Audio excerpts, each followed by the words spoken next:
تم لوگوں میں خیر امت بنائے گئے، تأمرون بالمعروف وتنہون عن المنکر، اچھائی کا حکم دو گے اور برائیوں سے روکو گے۔ یہ مزاج تمہارا ہے۔ یہ نہیں ہے کہ دین کے انہدام کی کوشش کرو گے، ہر چیز میں مصلحت کے دروازے ڈھونڈو گے۔ ہر چیز میں مصلحت کے دروازے نہیں ڈھونڈے جاتے۔ لوگ ہم سے یہ بھی کہتے ہیں کہ حالات بڑے خراب ہیں، آپ اس طرح سے بولتے ہیں، بہت سارے لوگ تکلیف میں آ سکتے ہیں، نوجوان اس طرح ہو جائیں گے، اس طرح ہو جائیں گے۔ میں نے کہا کیا یہی نصیحت کوئی امام حسین کو بھی دیا تھا کہ ان کے لیے جو حالات بنے ہوئے تھے، کوئی تو نہیں تھا اس وقت، صرف 82 لوگوں کو لے کر نکل پڑے تھے۔ کسی نے مجھ سے یہ بھی کہا تھا کہ آپ کا ہونا بہت ضروری ہے، نوجوان آپ سے جڑے ہوئے ہیں اور آپ رہیں گے تو دین کا کام ہوتا رہے گا۔ میں ان سے یہی عرض کیا تھا، ادباً عرض کیا تھا، ہم تو پتہ نہیں کس درجے میں آتے ہیں اور نکمے گنہگار ہم سے کئی کروڑوں درجے زیادہ افضل اور بہتر تھا کہ امام حسین کا زندہ ہونا، ان کا ہونا کتنا ضروری تھا۔ لیکن ہر بار اپنی سیفٹی اور ہر بار اپنے آس پاس کی چیزیں نہیں دیکھی جاتی۔ اسی لیے ایک محاورہ مشہور ہے، ایک محاورہ مشہور ہے، کیا ہے کہ جب تمہاری جان پہ کچھ بن پڑے تو صدقہ دے کر کے جان بچاؤ۔ جان پر کبھی کوئی بیماری آ گئی تو کیا فرمایا گیا؟ صدقہ دے تو اللہ تعالیٰ بلاؤں کو ٹالتا ہے۔ جب تمہاری جان پہ کچھ بن پڑے تو صدقہ دے کر جان بچا لو، اور جب دین پہ کچھ بات آئے تو جان دے کر دین بچا لو۔ جب دین پہ بات آئے تو پھر صدقہ دے کر کے نہیں، جان دے کر کے دین کو بچا لو، وہ اہم ہے۔ اسی لیے فاضل بریلوی امام اہل سنت فرماتے ہیں، صدیق بلکہ غار میں جا ان پہ دے چکے، صدیق بلکہ غار میں جا ان پہ دے چکے، حفظ جان جو جان فروز غرر کی ہے۔ مطلب جانتے ہو آپ؟ اعلیٰ حضرت کا شعر سنو، جب ہجرت کے موقع پر رسول کریم صلی اللہ تعالیٰ علیہ وسلم غار ثور میں تھے، واقعہ معلوم ہے، حضرت ابو بکر صدیق سارے سوراخوں کو بند کر کے بیٹھے ہوئے تھے، ایک سوراخ پر پاؤں رکھے ہوئے تھے، اس پر سانپ کاٹ رہا تھا، اور معمولی سانپ نہیں، زہریلا زہر چڑھ گیا تھا۔ آج بھی آپ پوچھ لینا، معلوم کر لینا، کسی زہریلے سانپ کے کاٹنے سے آدمی صرف آدھے گھنٹے سے 1 گھنٹے کے اندر مر جاتا ہے۔ صدیق اکبر کو جو سانپ کاٹا تھا وہ زہر ان کے سینے تک آ چکا تھا، پیر سے چڑھتے ہوئے، اور نبی پاک صلی اللہ تعالیٰ علیہ وسلم نے بعد میں ان کا پیر ہٹانے کے بعد اپنا لعاب پاک لگایا، زہر تو ختم ہوا۔ یہ واقعہ تو معلوم ہے، واقعہ معلوم ہے، لیکن سنو، حضرت ابو بکر صدیق نے رسول کریم صلی اللہ تعالیٰ علیہ وسلم کی حفاظت میں، ناموس رسالت کی حفاظت میں کیا چیز دی؟ پاؤں نہیں، انگلی نہیں، بلکہ اپنی پوری جان داؤ پہ لگا دی۔ یہ 5 فرض ہیں ہر مومن کے لیے، جس کا زندگی میں اس کو پالن کرنا بہت ضروری ہے۔ اس میں سب سے پہلا فرض ہے جان کی حفاظت، جان کی حفاظت، دین کی حفاظت، عزت کی حفاظت۔ 5 چیزیں جو شریعت میں فرمائی گئی ہیں، اس میں سب سے پہلا فرض آپ کی جان کی حفاظت ہے۔ جان ہے تو پھر سب کچھ ہے۔ جان کی حفاظت کے بعد جو دوسرا سب سے بڑا فرض ہے، نماز کی حفاظت، ٹھیک ہے، نماز کی حفاظت۔ اور مولا علی شیر خدا اسد اللہ الغالب رضی اللہ تعالیٰ عنہ عصر کی نماز کے وقت حضور پاک کے آرام فرمانے کے وقت کیا کیا تھا انہوں نے؟ سورج ڈوب گیا، ان کی عصر کی نماز قضا۔ یہ بھی مشہور ہے کہ حضرت علی جان بوجھ کر کے چھوڑ رہے تھے، دیکھ رہے تھے سورج سامنے سے جا رہا ہے، اس کے باوجود حضور پاک صلی اللہ تعالیٰ علیہ وسلم آرام کر رہے ہیں اور حضرت علی جگہ نہیں لگے، اٹھا نہیں لگے۔ عصر کی نماز قضا ہو گئی، روئے۔ پھر میرے آقا صلی اللہ علیہ وسلم نے کیا کیا؟ اشارہ کیا سورج کو، واپس آ جا، جہاں پر رکا تھا وہیں پر آ جا، عصر کی نماز علی کی باقی ہے، عصر پڑھ لی۔ لیکن دونوں نے کیا کیا؟ حضرت ابو بکر صدیق نے جان بچانے والا فرض تھا وہ قربان کی، اور حضرت علی نے نماز کی حفاظت یہ فرض تھی وہ قربان کی۔ کس کے لیے؟ حضور پاک کے لیے۔ اور پھر اعلیٰ حضرت کو سنو، اب ناموس رسالت کا مسئلہ پورا سمجھاتے ہیں۔ صدیق بلکہ غار میں جان ان پہ دے چکے، حفظ جان تو جان فروز غرر کی ہے، سارے فرائض کی جان ہے، جان کی حفاظت کرنا. اور مولا علی نے واری تیری نیند پر نماز. یا رسول اللہ مولا علی نے واری تیری نیند پر نماز, وہ بھی نماز عصر جو سب سے اعلیٰ خطر کی ہے. پانچوں نمازوں میں نماز عصر کو نماز وسطیٰ کہا گیا, بیچ والی نماز. اس کی حفاظت کا حکم اللہ نے قرآن میں فرمایا, حافظوا علی الصلاۃ والصلوات والصلاۃ الوسطیٰ. اس نماز کی زیادہ حفاظت کرنے کا حکم ہے. اور اعلیٰ حضرت فرماتے ہیں مولا علی نے واری تیری نیند پہ نماز, وہ بھی نماز عصر جو سب سے اعلیٰ خطر کی ہے. دونوں نے, ایک نے جان وار دی اور ایک نے نماز وار دی. اب ہوا کیا آگے؟ اعلیٰ حضرت فرماتے ہیں یا رسول اللہ صلی اللہ تعالیٰ علیہ وسلم, میرے آقا صلی اللہ تعالیٰ علیہ وسلم کی بارگاہ میں کسی نے اپنی محبتیں پیش کی ہیں تو وہاں پر کوئی چیز باقی نہیں رکھی جاتی, بھر بھر کے دیا جاتا ہے.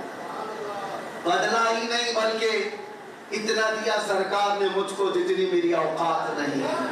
یہ تو ان کا کرم ہے, ورنہ مجھ میں تو ایسی بات نہیں. یہ تو ہم زندگی میں دیکھ رہے ہیں.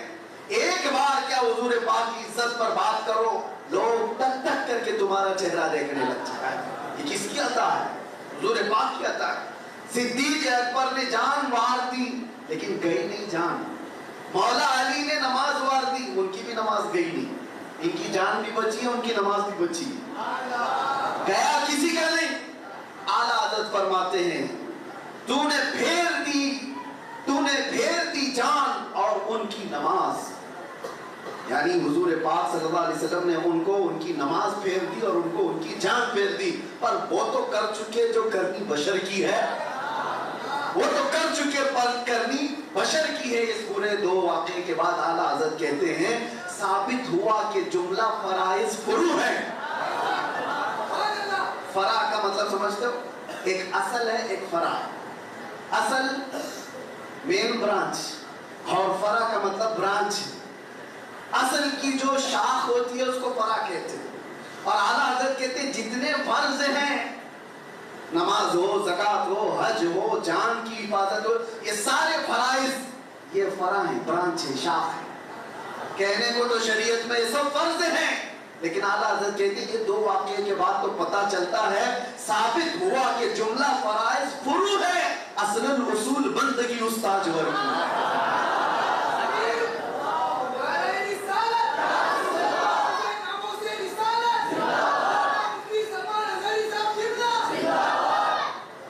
حضور پاک صلی اللہ تعالیٰ علیہ وسلم کی محبت میں نعرے لگائے, میرے نعرے مت لگائے. بار بار میں اس کی تنبیہ کرتا ہوں, ہماری حیثیت نہیں ہے ہمارے نام کے, اور نہ ہی یہ استقبال, نہ ہی یہ سارے شان ہمارے لیے نہیں ہے. یہ ساری چیزیں نبی پاک صلی اللہ تعالیٰ علیہ وسلم کی جب بات ہو رہی ہے تو بات صرف حضور کی ہونی چاہیے. ہم شخصیت پرستی کے قائل نہیں ہیں. ہاں یہ چومنا, وہ چومنا, ادھر جھکنا, ادھر اٹھانا, یہ ہم اس کے قائل نہیں ہیں.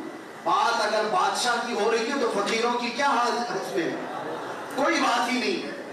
نبی پاک صلی اللہ تعالیٰ علیہ وسلم کے دربار میں, اسی لیے تو اعلیٰ حضرت کا مشن تو دیکھو, اعلیٰ حضرت کبھی اپنے باپ داداؤں کے قصیدے نہیں پڑھے.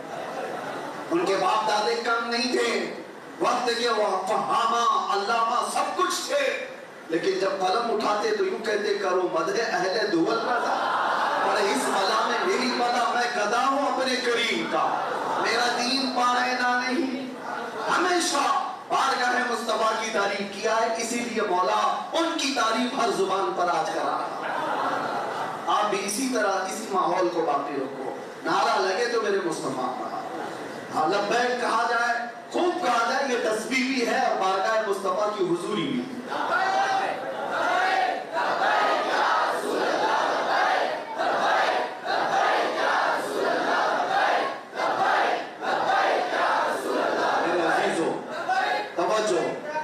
جب کبھی کوئی کہتا ہے میں گھر میں بیٹھا ہوں, میں گھر میں بیٹھا ہوں, لوگ آ رہے ہیں, ملنے والے آتے ہیں جاتے ہیں, سب پاس سے تم کہہ رہے ہو مفتی صاحب میں آ گیا ہوں, تھوڑا سا مل لو.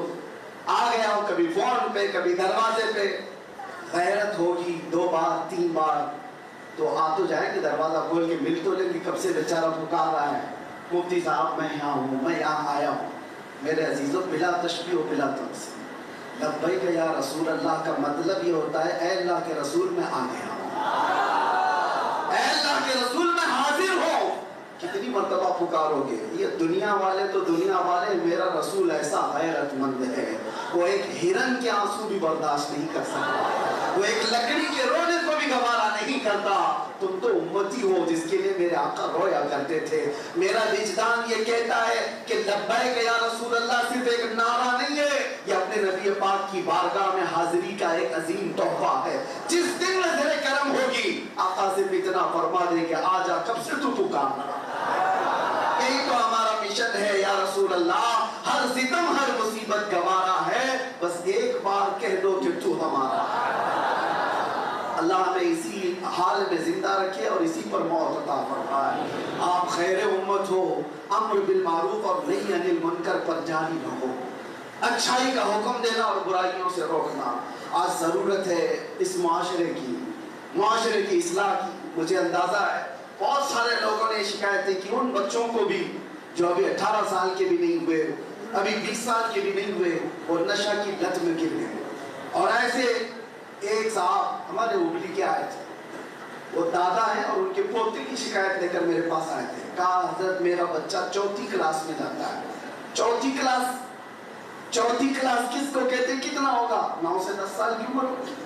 کہتے اس کے بیگ میں میں نے کتنی مرتبہ نشہ پکڑا، ڈرگس۔ یہ کہاں سے چیزیں آ رہی ہیں؟ کیا 10 سال اور 12 سال کے بچے اس میں ملوث ہو سکتے ہیں؟ آج کس طرف جا رہی ہے یہ قوم؟ اے نوجوان، آپ اس کو یہ مت سمجھو کہ انٹرٹینمنٹ ہے، کر لیں گے چل جائے گا۔ یاد رکھو اللہ کے حضور حاضر ہونا۔ تم میں سے کوئی بھی طاقتور بن کر کے بھی اس دنیا میں 1000 سال جی نہیں سکے گا۔ جی بھی لیا تو اس کے بعد بھی موت ہے۔ یہاں پر کسی کی دائمی زندگی نہیں ہے، اللہ کے حضور جانا ہے۔ اور اس حال میں تمہیں لے جایا جائے گا، تمہارے ہاتھ پیر بھی ہل نہیں سکیں گے، تمہارے ناک میں روئی ٹھونس کر کے، تمہارے پیٹ کو رسی باندھ کر، انگوٹھوں کو بھی باندھ کر کے لوگ کس طرح لے جاتے ہیں، لے جا کر کے امام کے سامنے رکھ کر اس کو نماز پڑھا کر کے۔ ہم دیکھتے ہیں جب جنازے دفن ہوتے ہیں، یہ بندہ اپنی زندگی میں چھوٹی سی مٹی کی دھول بھی اپنے کپڑے پہ برداشت نہیں کرتا تھا، آج اس کی عزیز بھر بھر مٹی بھر کے اس پر مٹی ڈال کر چلے جاتے ہیں۔ ہم سب کا بھی وہی حشر ہونا ہے، سب کا بھی وہی حال ہے۔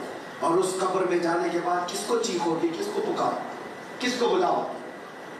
وہ دوست آئیں گے جو تمہارے، جن کے لیے تم نے ماں باپ کو تک چھوڑ دیا، وہ دوست آئیں گے جن کے لیے تم نے اپنی حیثیت بدل دی، اپنے پیسے برباد کی۔ کوئی بھی نہیں آتا۔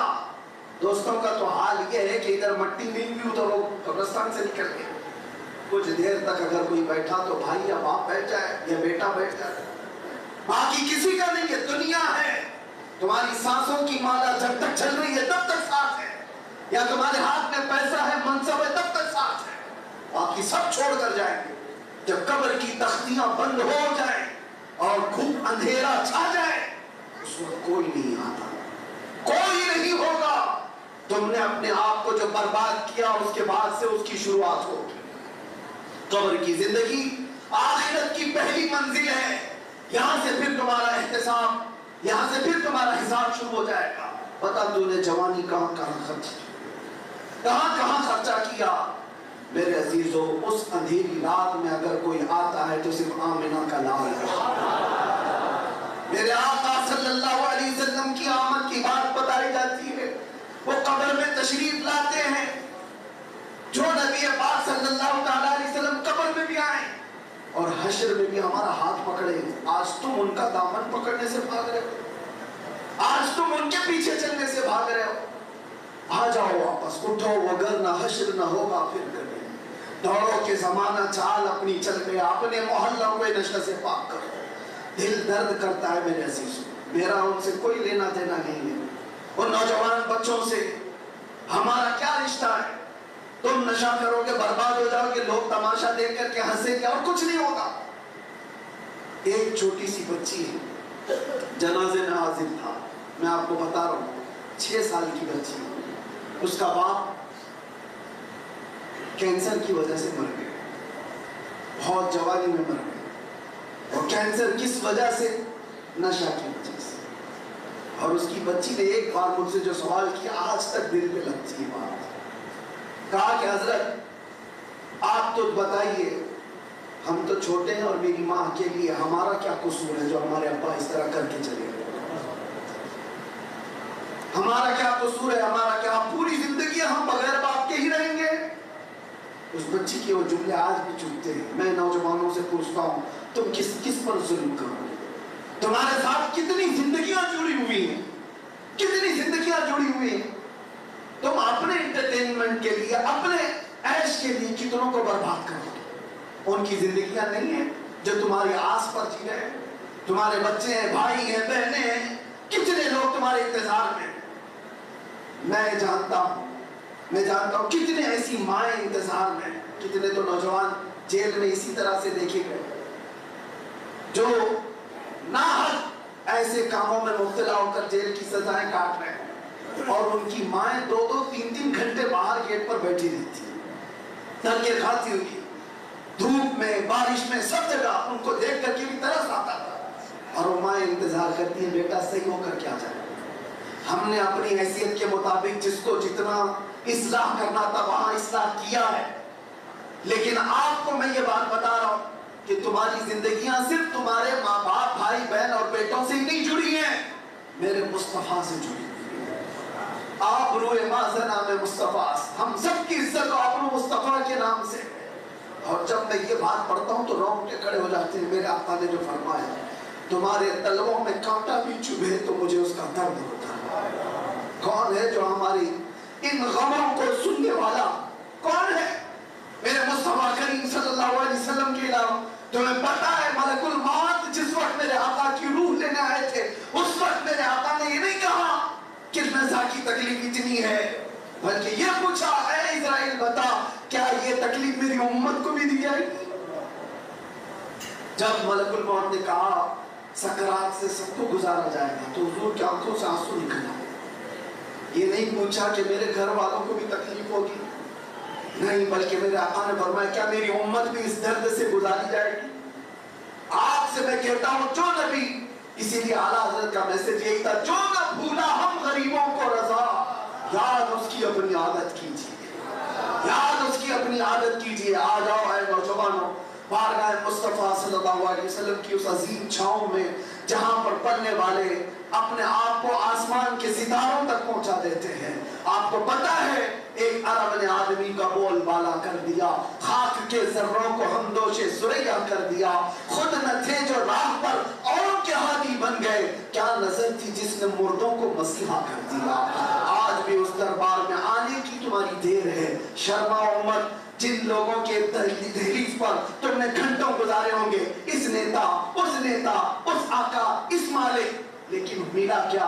تمہارے غموں کی بنتا جہاں سناتے ہو لوگ تمہارا مذاق ہی تو اڑاتے ہیں، مذاق اڑاتے ہیں۔ تمہارا بیٹا بگڑ گیا، کسی کے پاس جا کر کے شکایت کی، اس نے ہاں ہاں کر کے سن لیا، جانے کے بعد 4 لوگوں سے کہتا پتہ ہے فلاں آیا تھا اپنے بیٹے کے بگڑنے کی شکایت کر رہا تھا، اس کا بیٹا تو برباد ہو گیا، ایسا ہے ویسا ہے۔ لیکن قسم خدا کی جس نے بارگاہ مصطفیٰ میں عرض کیا، بارگاہ مصطفیٰ میں عرض کیا، میرے آقا صلی اللہ علیہ وسلم کا حال یہ، مکہ کا ایک عظیم ابو حفص سمرقندی رحمۃ اللہ علیہ فرماتے ایک آدمی مر گیا تھا جس کا چہرہ گدھے کی شکل کا ہو گیا تھا، اور اس کا اکیلا بیٹا تھا، دروازے بند کر دیا، یہ سوچتے ہوئے کہ باپ کو یہیں دفن کر دوں گا، اٹھاؤں گا تو لوگ کیا کہیں گے، رو رہا تھا۔ عرض کیا میرے آقا کی بارگاہ میں، اچانک وہ کہتا ہے، وہ گھر کی عورتوں کو بھی سمجھا دیا تھا دروازے بند کرو، اس جنازے کو ہمارے باپ کو یہی دفن کر دیں گے، لوگوں کو نہیں دکھائیں گے، دکھانے جیسا چہرہ بھی نہیں ہے۔ اسی اسنا میں گھر کا ایک دروازہ کھلتا ہے، ایک بزرگ آتے ہیں، چہرے پر چادر پڑی، سیدھے اس میت کے پاس گئے، اس کے چہرے پر ہاتھ رکھا، چادر ڈھانک دی، اور پھر اس نوجوان کے پاس آ کر پوچھتے ہیں وہ بزرگ بتا کیا بات ہے؟ اس نوجوان نے کہا آپ کون ہیں، کیسے آ گئے میرے گھر پر؟ میں نے تو سب دروازے بند کیے تھے، لیکن اب آپ نے دیکھ ہی لیا میرے باپ کو، تو دیکھو اسی لیے تو رو رہا ہوں، غم اس بات کا ہے میرا باپ مر گیا لیکن چہرہ گدھے کی شکل کا ہو گیا۔ تو آنے والے بزرگ نے کہا کچھ بھی تو نہیں ہوا، جا کے دیکھ لیں۔ وہ نوجوان کہتا ہے میں اٹھ کر کے اپنے باپ کے چہرے کو دیکھا تو نہایت ہی چمکتا دمکتا چہرہ، کچھ نہیں ہوا۔ اتنے میں وہ بزرگ جا رہے تھے، یہ دامن پکڑ لیا، کہا آپ کون ہیں؟ اللہ کے فرشتے ہو، کون ہیں؟ پلٹ کر کے آنے والے بزرگ نے کہا انا محمد رسول اللہ، میرے آقا نے فرمایا میں محمد اللہ کا رسول ہوں۔ اس نے قدموں پر گر کر کے پوچھا کہ آقا میرے باپ کے ساتھ کیا ہوا؟ میں یہی بتانا چاہتا ہوں۔ حضور فرماتے تیرا باپ کچھ گناہوں میں مبتلا تھا جس کی وجہ سے اللہ کا غضب ہوا۔ بیٹے نے پوچھا کیا کیا تھا میرے باپ؟ آپ توجہ، میرے آقا فرماتے یہ ہماری عادت نہیں کہ باپ کے گناہ بیٹے کو بتائے جائے، یہ ہماری عادت نہیں کہ باپ کے گناہ بیٹے کو بتائے جائیں۔ جو کیا تھا چھپا دیا، آتا ہے فقیروں پہ انہیں پیار کچھ ایسا، خود بھیک دے اور خود کہے مانگتے کا بھلا ہو۔ حضور پاک صلی اللہ علیہ وسلم فرماتے ہاں ایک عادت تیرے باپ کی اچھی تھی، اچھی جو ہے وہ بتا دی، اچھی جو ہے وہ بتایا۔ فرماتے تیرا باپ اس وقت تک بستر پہ سوتا نہیں تھا جب تک 100 مرتبہ مجھ پہ درود نہیں ہوتا۔ اس کا انتقال ہوا تو فرشتوں نے مجھے بتایا، میں جل کر کے آ گیا اور اللہ کی بارگاہ میں عرض کیا کہ مولا تیرا غضب ہوا ہے، اس کا چہرہ بدل گیا، لیکن مولا یہ درود پڑھنے والا چہرہ ہے، اگر یہی برباد ہوا تو دنیا کیا تانا دے گی؟ اللہ نے حکم فرمایا محبوب آپ اپنا ہاتھ ہٹاؤ، اس کے چہرے کو سب سے زیادہ حسن ہم دیں گے۔ میرے آقا کا ہاتھ رکھنا تھا کہ وہ چہرہ چمکنے لگا۔ بات یہ عرض کرنا چاہتا ہوں جو کچھ بھی ہے وہ حضور پاک کے دربار سے آ جاؤ۔ ایک بات اپنے تمام معاملات کو لے کر، اسی لیے اعلیٰ حضرت فاضل بریلوی رحمۃ اللہ تعالیٰ علیہ یہ فرماتے ہیں اپنے دل کا ہے انہی سے آرام، سونپے ہیں سب انہی کو سب کام، سونپے ہیں انہی کو سب کام، چارہ درد رضا کرتے ہیں، لو لکی ہے کہ اس در کے غلام چارہ درد رضا کرتے ہیں، جان و دل ہوش و خرد سب تو مدینے پہنچے، تم نہیں چلتے رضا سارا تو سامان گیا۔ حضور کے دربار میں اپنے آپ کو سرنڈر کرو، پیش کرو، پھر دیکھو عزتوں میں اضافہ کیسے ہوتا ہے۔ اللہ کریم کہنے سننے سے زیادہ عمل کی توفیق عطا فرمائے۔ آ جاؤ، آج جو نوجوان ادھر ادھر بھٹکے ہوئے تھے ان سب کو دعوت فکر دے کر میلاد کی برکت سے، ربیع الاول کی برکت سے اس مجمع میں عرض کرتا ہوں چلو پکارتے ہیں بارگاہ مصطفیٰ میں سچے دل سے، آؤ ایک بار ایک آواز ہو کر کے عرض کرو میں مجرم ہوں آقا مجھے ساتھ لے لو، میں مجرم ہوں آقا مجھے ساتھ لے لو، کہ رستے میں ہیں جا بجا کھانے والے چمک تجھ سے پاتے ہیں سب